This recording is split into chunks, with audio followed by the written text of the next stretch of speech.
So the second type of food that is halal for us are land animals.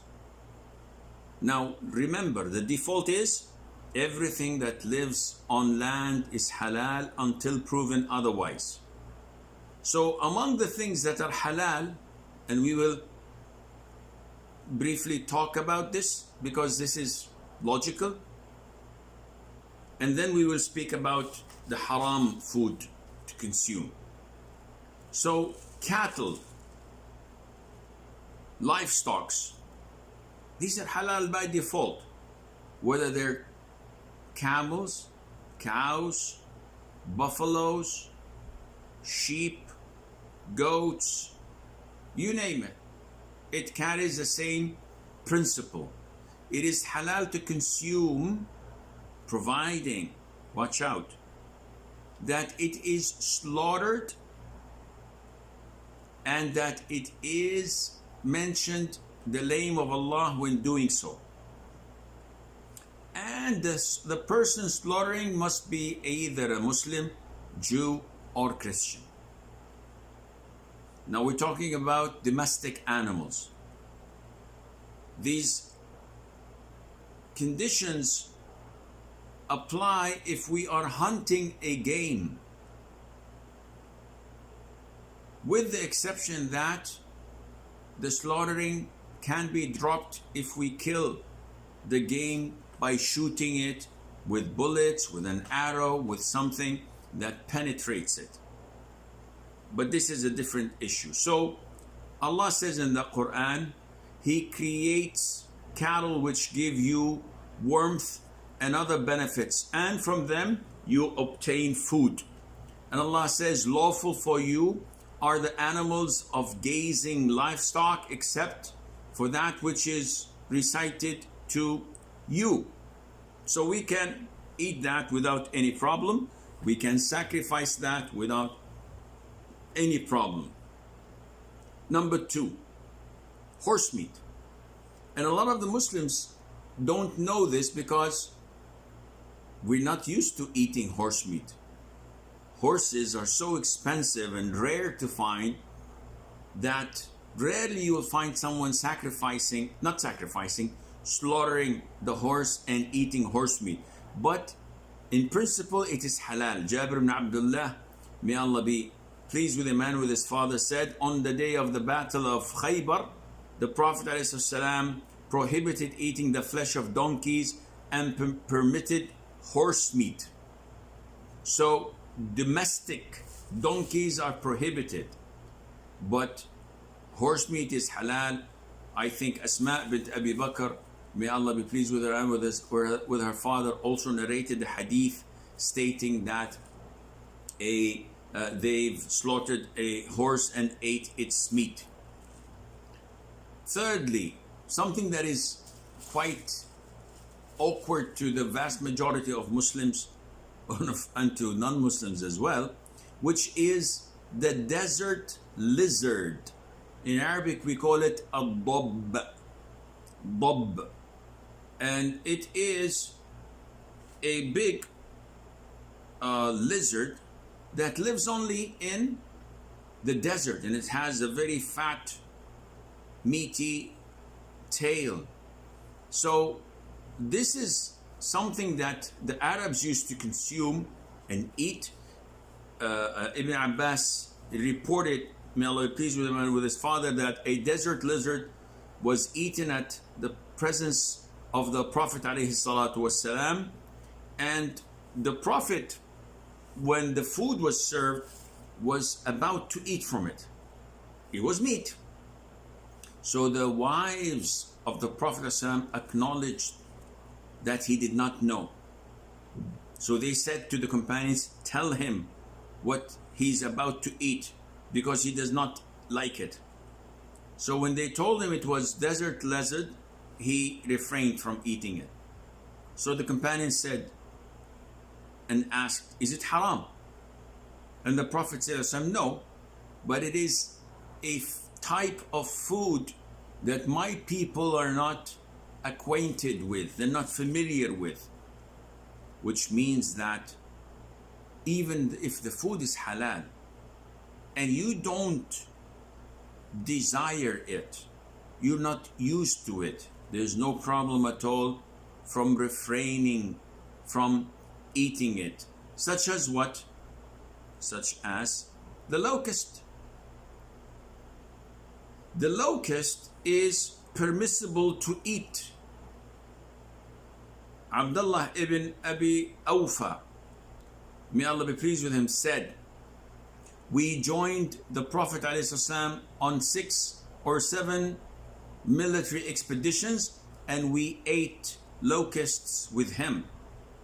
So these swarms of locusts in the millions that occupy and destroy the crops and the farms and the green areas, these locusts are totally permissible to be consumed.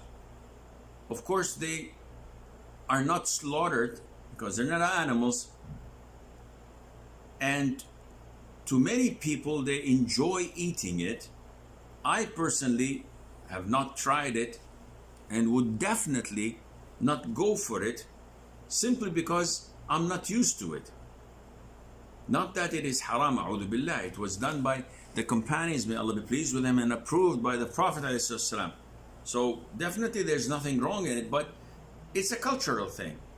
So the Prophet did not eat the desert lizard, and he justified this by not liking it. Simple as that. So if someone serves you some type of food that you don't like, there's no problem in refusing it and rejecting it. Among the things that are permissible to eat are the zebras. Now the zebras are not donkeys. So what's prohibited for Muslims to eat is the domestic donkeys.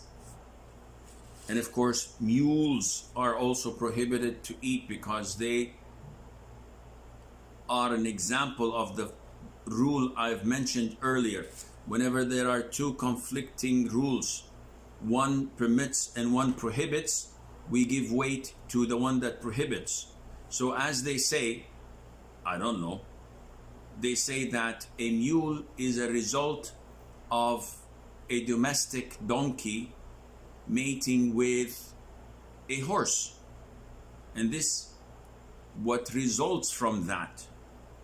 I personally don't know. I don't have enough or sufficient knowledge in zoology or whatever they call it in the animal world, but this is what I had read, and feel free to correct me if I'm wrong.